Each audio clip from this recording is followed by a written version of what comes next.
오늘은 여러분과 함께 고난 제1편에 대해서 말씀을 나누기로 원합니다.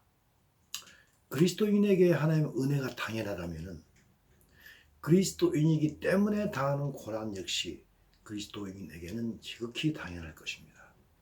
본문 말씀은 요한복음 15장 18절에서 20절, 빌립보서 1장 29절 30절, 히브리서 12장 1절에서 3절이 되겠습니다. 부제목으로는 하나님께서는 은혜만 받아먹는 그런 로봇 성도를 원치 않으십니다가 되겠습니다. 고난이라는 단어는 누구나 다 싫어하는 단어입니다. 그러나 믿음이 은혜이듯 고난도 은혜라고 하십니다. 그리스도인이기 때문에 당하는 고난이 있다면 이는 매우 거룩한 것입니다. 이건 매우 거룩한 고난이며 이는 우리가 거룩한 성도임을 확증시키는 것이라고 저는 생각합니다. 우리는 예수님을 믿기 때문에 다가오는 여러 가지 고난에 대한 성숙한 이해를 갖기를 원합니다. 인간을 지으셨던 하나님께서는 인간을 너무 사랑하셨습니다. 인간이 전적으로 타락했지만 그래도 하나님께서는 인간을 사랑하셨습니다. 그래서 지금까지 베푸셨던 모든 일반적인 은혜를 지금도 모든 인간의 하나님으로서 여전히 베풀고 계십니다. 이걸 우리는 뭐라고 그렇습니까? 이것을 우리는 일반 은혜, 제너럴 그레이스라고 합니다. 마태복음 5장 45절입니다. 하나님이 그 해를 악인과 선인에게 비추시며 또 비를 의로운 자와 불의한 자에게 동일하게 내리신다는 것입니다. 이를 일반 은혜라고 하지요. 여기에 더해서 하나님께서는 자신의 아들 성자 예수님을 이 땅에 구원자로 보내시고 이 예수님을 구원주로 믿는 자들에게는 이런 일반적인 은혜 위에 매우 특별한 은혜를 베풀고 계십니다. 이 매우 특별한 은혜는 두 가지로 분류를 하고 있습니다. 이 특별한 은혜들 중 하나는 예수님의 초림에 의해서 이미 받은 은혜가 있고 또 다른 하나는 예수님의 재림에 의해서 앞으로 받을 은혜가 있는 것입니다. 이미 받은 은혜, 예수님의 초림에 의해서 이미 받은 은혜는 무엇일까요? 그것은 우리의 죽었던 영이 살아났던 은혜인 것입니다. 사도 바울 에베소 2장 5절을 통해서 이렇게 이야기합니다. 허물로 죽은 우리를 그리스도와 함께 살리셨고 너희는 은혜로 구원을 받은 것이라 라고 했습니다. 이때 허물로 죽은 우리는 무엇이 죽었습니까? 우리 육신이 죽었습니까? 아니지 않습니까? 영이 죽었던 것입니다. 영이 죽었던 우리를 그 영을 살려주셨다는 것입니다. 이건 은혜라는 것입니다. 이건 예수님의 초림에 의해서 이루어진 것입니다. 이것은 영의 구원을 이야기하고 있는 것입니다. 우리는 예수님의 초림에 의해서 예수님을 믿음으로 말미암아 우리 영이 구원된 은혜를 받았던 것입니다. 그런데 그 은혜가 그 영이 구원된 그 은혜만 있는 게 아닙니다. 에베소 2장 8절을 보게 되면 이렇게 말씀을 하십니다. 너희는 그 은혜에 의하여 믿음으로 말미암아 구원을 받았다 합니다. 우리가 예수님을 믿게 되는 그 믿음조차도 은혜라는 것입니다. 예수님을 믿게 되는 예수님을 믿게 되는 그 믿음조차도 은혜이고 그 믿음에 의해서 영이 구원된 것도 하나님의 은혜라는 것입니다. 그렇다면 예수님 다시 오실 때 받을 그 은혜는 무엇일까요? 그 은혜는 아직 우리가 받지 못한 은혜입니다. 앞으로 받을 은혜입니다. 그게 두 가지가 있습니다. 첫째는 혼이 구원되는 은혜입니다. 바로 베드로전서 1장 13절에서 이 말씀을 하고 계십니다. 너희의 마음의 허리를 동이고 근신하여 예수 그리스도께서 나타내실 때에 너희에게 가져다 주실 은혜를 온전히 바랄지어다 라고 했습니다. 이 은혜가 혼의 구원에 대한 은혜인 것입니다. 이 은혜를 왜 어떻게 해서 혼의 구원이라고 감히 이야기할 수 있을까요? 그건 전후 문맥을 살펴보면 알 수 있는 것 아니겠습니까? 베드로전서 1장 7절에서 이렇게 말씀을 하고 계십니다. 너희의 믿음의 확실함은 영어로는 genuine입니다. You are genuine faith를 이야기하고 있습니다. 확실함은 불로 연단해도 없어질 금보다 더 귀하다는 것입니다. 그래서 예수 그리스도가 나타나실 때 칭찬과 영광과 존귀를 얻게 한다는 것입니다. 너희의 믿음이 참 믿음이면 예수님 오실 때 우리에게 칭찬과 존귀와 영광을 주신다는 것입니다. 얼마나 놀라운 말씀인가요?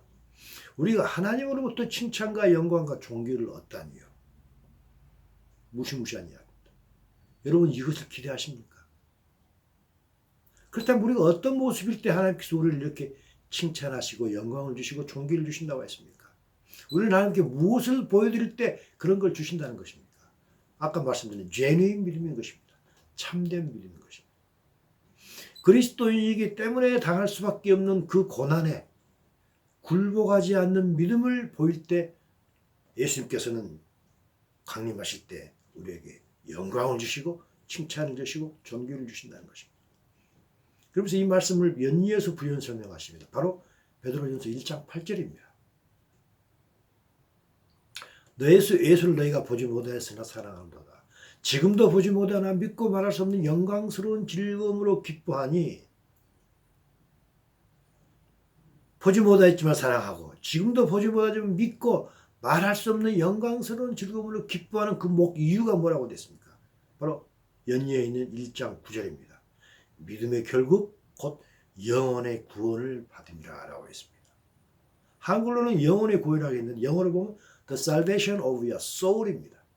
혼의 구원을 이야기하고 있는 것입니다. 우리가 예수님의 나타나심을 기쁨으로 정말 기다리고 갈급해하는 이유가 뭐가 있습니까? 바로 혼의 구원이 되기 때문인 것입니다. 이게 우리 믿음의 목적이라는 것입니다. The goal of our faith라는 것입니다. The goal of our faith is the salvation of your soul인 것입니다. 혼의 구원인 것입니다. 그래서 예수님 재림하실 때 우리가 받을 수 있는 은혜가 하나는 혼의 구원입니다. 또 다른 은혜가 있습니다. 예수님 공중강림하실 때 주어지는 또 다른 은혜가 있습니다. 그것은 몸의 구원, 즉 부활 휴거입니다. 그것에 대해서는 데살로니가 전서에 잘 나와 있죠. 4장 16절입니다. 주께서 친히 하늘로부터 강림하시니 그리스도 안에서 죽은 자들이 먼저 일어나고 그 후에 살아남은 자들도 그와 함께 구름 속으로 들어올려서 공중에서 주를 영접하게 하시니 그래서 우리가 항상 주와 함께 있으리라. 몸의 구원, 몸의 부활 휴거를 이야기하고 있는 것입니다. 이렇게 우리는 예수님의 초림에 의해서 영의 구원을 받는 은혜를 받았고 재림에 의해서 혼의 구원과 몸의 구원이라는 은혜를 받을 것입니다. 예수님께서는 초림하셔가지고 복음의 씨앗을 부르셨습니다. 이 씨앗을 받아들인 자는 죽었던 영이 살아났습니다. 예수님께서 뭐라고 하셨나요? 요한복음 5장 25절을 통해서 이렇게 말씀하십니다. 진실로 진실로 너희에게 이르노니 죽은 자들이 하나님의 아들 음성을 들을 때가 오나니 곧 이때라. 듣는 자는 살아나리라. 죽은 자들이 예수님의 음성을 듣고 살아난다는 것입니다. 영의 구원을 이야기하는 것입니다. 그 후 예수님께서는 하늘로 올라가셨습니다. 그래서 성령 하나님께서 바톤 터치를 하셨습니다. 그리고 성령 하나님께서 영이 구원자들을 계속해서 영이 구원자들에게 영이 구원된 자들에게 하나님의 생명을 성령 하나님께서 계속 넣어주십니다. 이제는 다시 예수님께서 오실 것입니다. 뿌린 열매를 거두러 오십니다. 하나님의 생명이 많이 자란 자들을 데려가기 위해서 예수님께서 재림하시는 것입니다. 그래서 몸이 영적인 몸으로 변하여 영원히 살도록 하시는 것입니다. 그것에 대해서 요한복음 5장 28절에서 또한 이렇게 말씀하시는 것입니다. 이를 놀랍게 여기지 말라. 무덤 속에 있는 자가 다 그의 음성을 들을 때가 오라. 무덤 속에 있다는 것은 피지컬로 죽은 자들 이야기합니다. 선한 일을 행한 자는 생명의 부활로 악한 일을 행한 자는 심판의 부활로 나오리라. 몸의 구원, 몸의 부활을 이야기합니다. 이것이 초림과 재림 사이에 존재하는 우리의 신앙의 여정 아니겠습니까?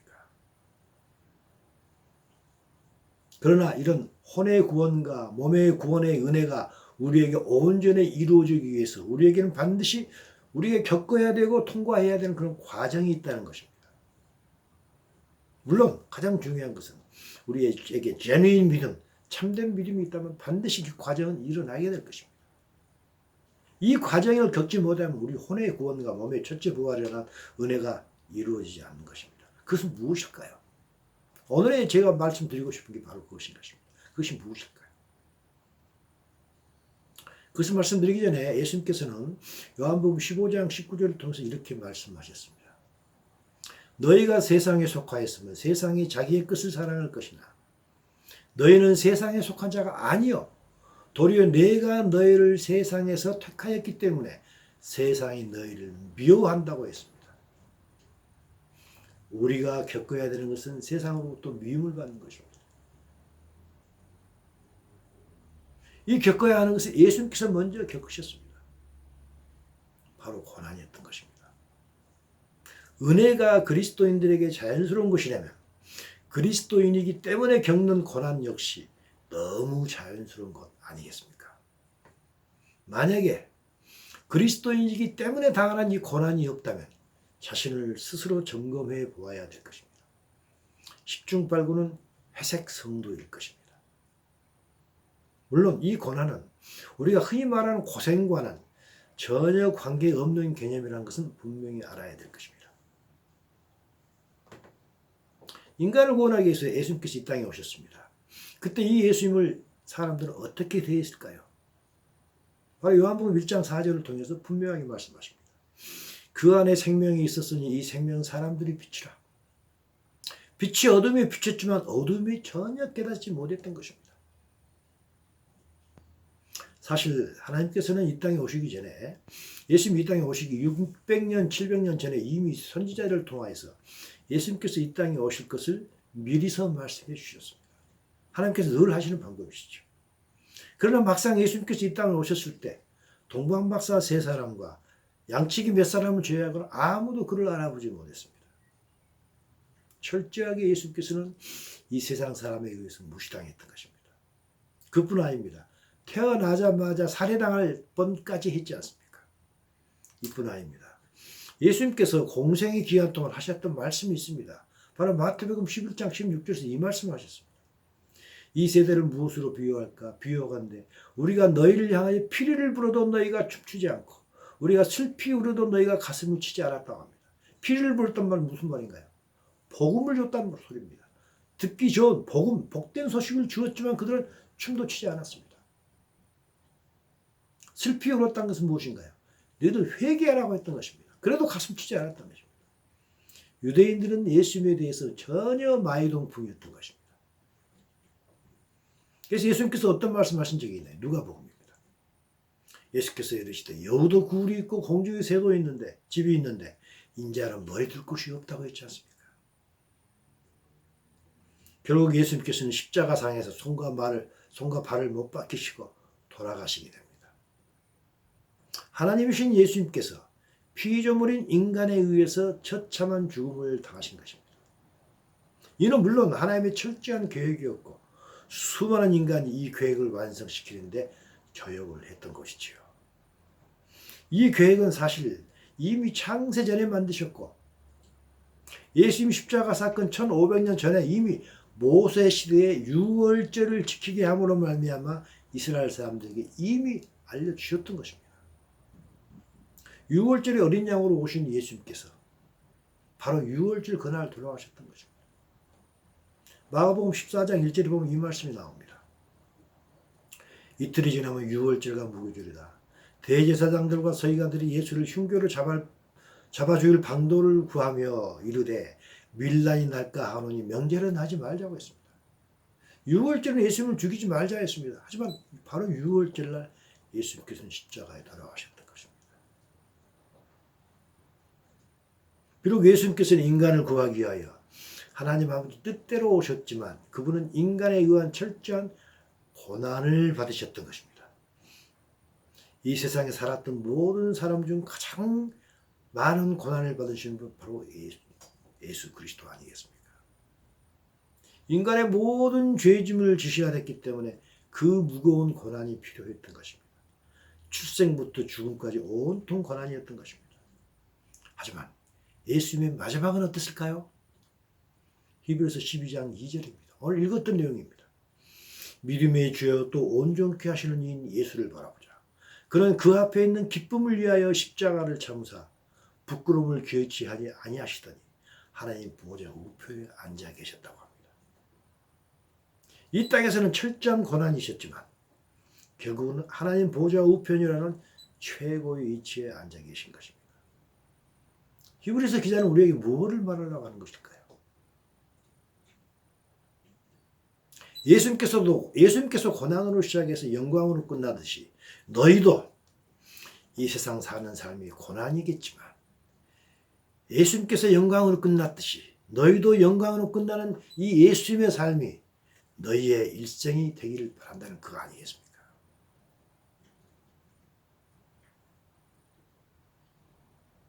하나님께서 우리에게 칭찬과 영광과 존귀를 주기를 원하십니다. 하지만 하나의 조건이 있습니다. 무엇인가요?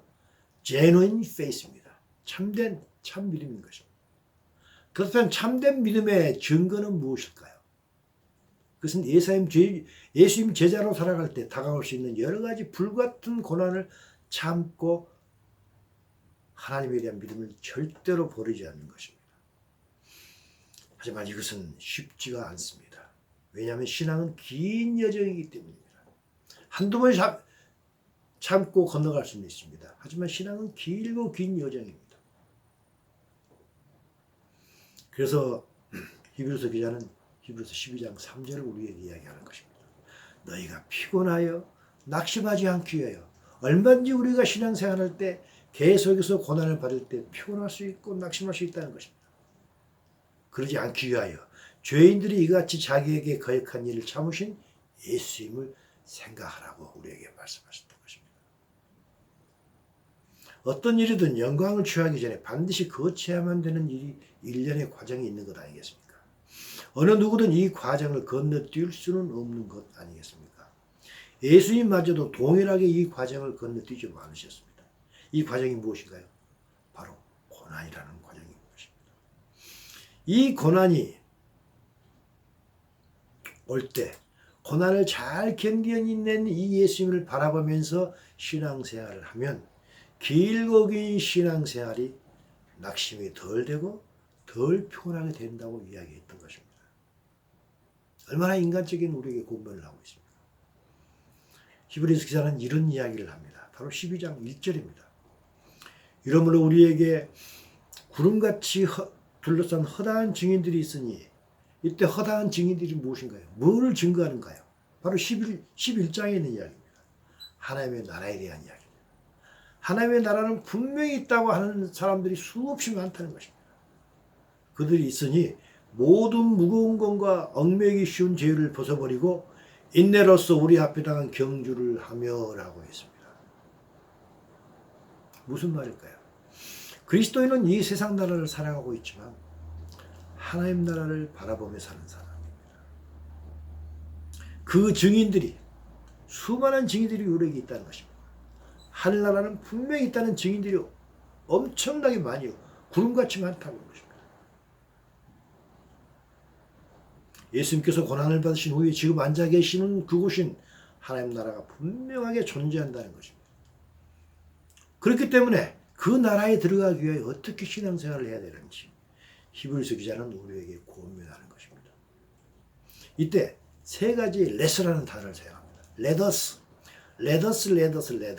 이렇게 하자, 이렇게 하자, 이렇게 하자라고 이야기합니다. 거기서 뭐라고 그랬습니까? Let us throw off 그랬습니다. 무엇인가 던져버리자는 것입니다. 모든 무거운 것과 얽매이기 쉬운 죄를 throw off라고 했습니다. 던져버리자고 했습니다. 그리고 let's run the race라고 했습니다. 달리기 경주를 하자라고 했던 것입니다. 우리의 신앙생활은 달리기 경주인 것입니다. 달리기 시합하는 선수들은 체중을 최소화합니다. 행여라도 앞으로 나가는데 잡아 끄는 게 있으면 그것들을 과감하게 끊어내고 달려가야 할 것입니다. 성도란 이 세상 나라에서 하나님 나라로 달려가는 선수와도 같은 것입니다. 이 세상 나라는 육신의 정욕과 안목의 정욕과 이 세상의 자랑거리를 채우기 위해서 우리가 등에 져야만 하는 그 무거운 짐이 얼마나 많이 있는지 모릅니다. 사탄에게 속하기 때문입니다. 이것은 내적인 무거운 짐인 것입니다. 사탄에게 속임을 받아서 우리가 지고 있는 짐들 아니겠습니까? 또한 이 세상 나라에 살다 보면 여호와 하나님을 섬기는 신앙생활을 더 이상 하지 못하도록 잡아끄는 사탄적인 죄악들이 얼마나 많이 있는지 모릅니다. 우리가 알고 있지 않습니까? 이것은 외적인 무거운 짐들입니다. 이 모든 것들은 하나님을 바라보며 하나님 나라를 바라보며 달려가는 우리들에게 모두가 방해거리가 될 뿐입니다. 그래서 달리기 선수가 시합할 때 팬티 한 장만 걸치고 달리듯이 여자 선수 역시 목걸이나 팔찌등도 차지 않고 달리기 시합하던 모든 세상들을 떨쳐버리고 하나님 나라를 향하는 신앙이라는 마라톤을 하라는 것입니다. 하지만 미래의 영광을 바라고 이런 내적 외적 무거운 짐을 훌훌 털어내버리고 신앙생활을 꾸준하게 한다는 것은 결코 쉽지 않다는 것입니다. 왜 그렇습니까? 우리는 아직도 여전히 육신을 지닌 채 이 세상 나라에서 수십 년을 살아야 하는 연약한 인간이기 때문입니다. 그래서 인내라는 단어를 사용했던 것입니다. 앞서가신 예수님께서 십자가를 참아내시고 결국 하나님 보호자 우편에 앉아 계신 그 예수님을 우리가 범벅이로 삼을 때 우리 역시 이 땅에 살아갈 때 다가오는 고난은 충분히 이길 수 있다는 것입니다. 그래서 12장 2절에서 이렇게 이야기하고 있습니다. 믿음의 주여 또 온전케 하시는 이인 예수님을 바라보자. 그때 영어로 Let's fix our eyes upon him이라고 되어 있습니다. 그래서 let's라는 단어를 3번 쓰고 있는 것입니다. 그는 그 앞에 있는 기쁨을 위하여 십자가를 참으사 부끄러움을 개치 아니하시더니 결국 하나님 보호자 우편에 앉아 계셨다고 하고 있는 것입니다. 그래서 그 다음에 12장 3절에서 이렇게 이야기하고 있죠. 너희가 피곤하여 낙심하지 않기 위하여 죄인들이 이같이 자기에게 거역한 일을 참으신 그 예수님을 생각하면서 이 세상에 그리스도인에게 때문에 당하는 고난이 있으면 그 고난을 잘 인내하면서 믿음을 잃지 말고 나아가라는 것입니다. 그렇다면 그리스도인들에게 다가오는 고난이란 어떤 것들이 있을까요? 그것은 개개인마다 구체적으로 보면 다 다를 것입니다. 따라서 어떤 고난을 특정 지을 수는 없을 것입니다. 하지만 고난의 유형을 알 수는 있을 것입니다. 저는 고난을 4가지 형태로 생각합니다. 첫째입니다. 첫째는 성령을 따를 때에 다가오는 고난입니다. 히브리서 기자인 바울은 로마서에서 또 이렇게 이야기합니다. 로마서 8장 14절입니다. 하나님의 영으로 인도함을 받는 사람들은 곧 하나님의 아들이라고 했습니다. 이 말씀은 너무나 당연합니다. 하나님의 아들은 하나님의 영으로 인도를 받을 것입니다. 그리고 또한 무슨 일이 벌일까요? 하나님의 아들은 또한 상속자라는 것입니다. 하나님의 상속자의 그리스도와 함께한 상속자니 우리가 그와 함께 영광을 받기 위해 고난도 받아야 될 것이다. 그러면서 생각하건대 현재의 고난은 장차 우리에게 나타날 영광과 비교할 수 없다고 했습니다. 무슨 말인가요? 우리가 하나님의 아들이라면 반드시 성령을 따라야 될 것입니다. 성령을 따른다는 것이 고난이라는 것입니다. 사실 지금껏 따르던 세상 영을 버린다. 지금까지 따랐던 세상 영을 버린다는 것도 그것도 고난입니다. 그러지 않습니까? 더욱이 하나님의 영을 따른다는 것은 매우 쉽지 않은 고난의 길이라는 것입니다. 세상의 영을 지금까지 따랐던 세상의 영을 버리는 것도 고난이고 우리에게 새로 들어온 하나님의 영을 따른다는 것도 사실은 고난이라는 것입니다. 이게 우리 경험 아닐까요? 좁은 길이라는 것입니다. 수도 없이 많은 좁은 문을 통과해야 되는 것입니다. 왜 이런 좁은 문이라는 고난을 우리는 통과해야 될까요? 그 이유는 바로 에베소 2장 3절에 나와 있는 것 아니겠습니까? 전에는 우리도 다 같이 육체의 욕심을 따라 지내며 육체와 마음이 원하는 걸 하여서 사실상 본질상 진노의 자녀였던 것입니다. 그렇기 때문에 우리는 이제는 새로운 하나님을 따라가야 되는 것입니다. 그거 쉽지 않다는 것입니다. 사탄의 영을 따라다니다가 지금껏 그렇게 따라왔는데 이제 하나님의 영을 따른다는 것은 매우 어려운 일입니다. 우리만이 아는 나만의 내적 고난인 것입니다. 이 내적 고난은 각 개인마다 다 다른 고난입니다. 그러나 하나님 나라에 들어가기 위해서는 세상 나라를 먼저 빠져나와야만 하는 것입니다. 성령께서 빨리 나와라고 하고 있는 것입니다. 그리스도인들은 세상 나라에 그대로 머물러 있는 채로 하나님께서 은혜로 하나님 나라를 달라고 때를 쓰기도 하고 있는 것을 너무너무 자주 봅니다. 세상 나라에 빠져나가면서 하나님 나라를 달라고 하면 모르는데 세상 나라에 그대로 머문 채 하나님 나라를 달라고 주시옵소서 하고 있는 그런 그리스도인들을 너무 많이 보고 있지 않습니까? 하지만 모든 영광에는 대가지불이 반드시 필요한 것이죠. 두 번째 고난입니다. 사탄의 종되었던 우리가 하나님의 자녀로 변한다면 사탄이 가만둘 리가 없을 것입니다. 사탄을 많이 섬겼던 자일수록 사탄이 우리에게 주는 행편은 말할 수도 없을 것입니다. 때로는 생명이 왔다 갔다 하기도 합니다. 실제로 이런 사례는 수없이 많은 이야기를 듣고 있지 않습니까? 예수님을 믿기 초반에 성도라면 누구나 다 경험하는 실제 사건인 것입니다.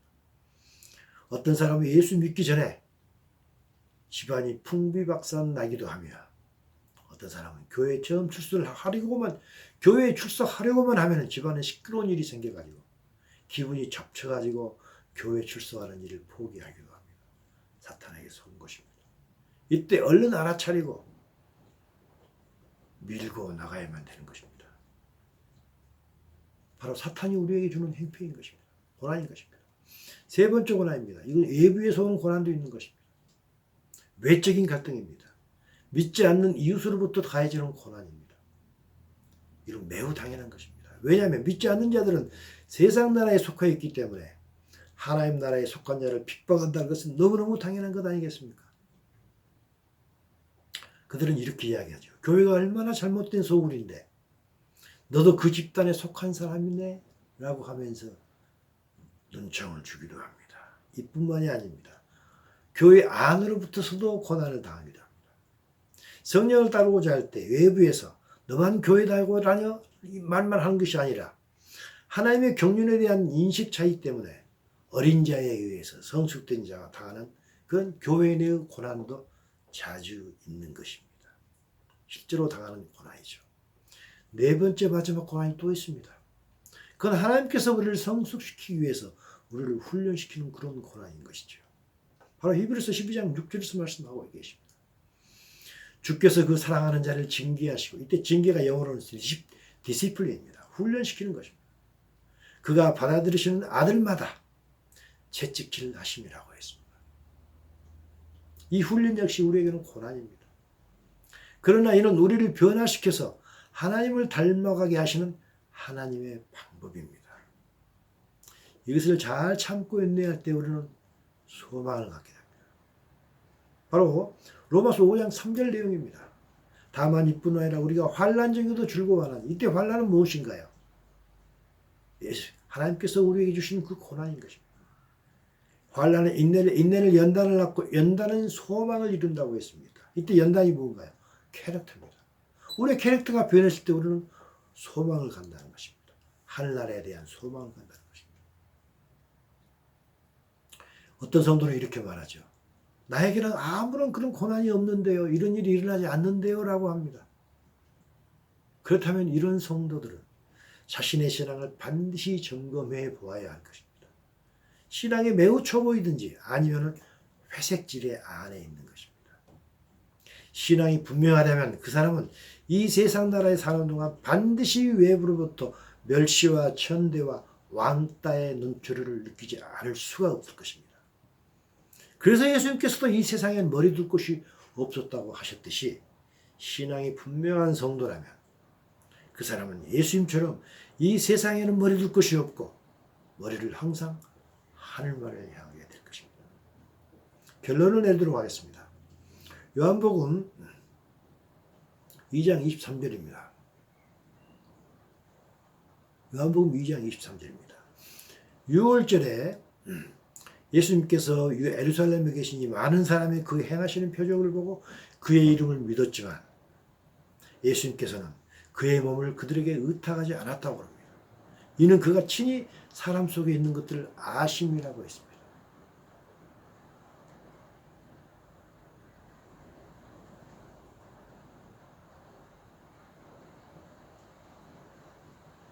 무슨 말인가요? 이들이 예수님을 믿었던 것은 예수님의 기적을 행하시는 그 권능을 믿었던 것입니다. 그리고 이 권능을 잘 이용하면 이 세상 사람들의 부족함이 없으리라고 생각했던 사람들이 그 생각을 예수님께서 미리 알으셨던 것입니다. 이런 사람들은 이런 믿음을 가진 사람들을 예수님께서 악하다고 하시죠.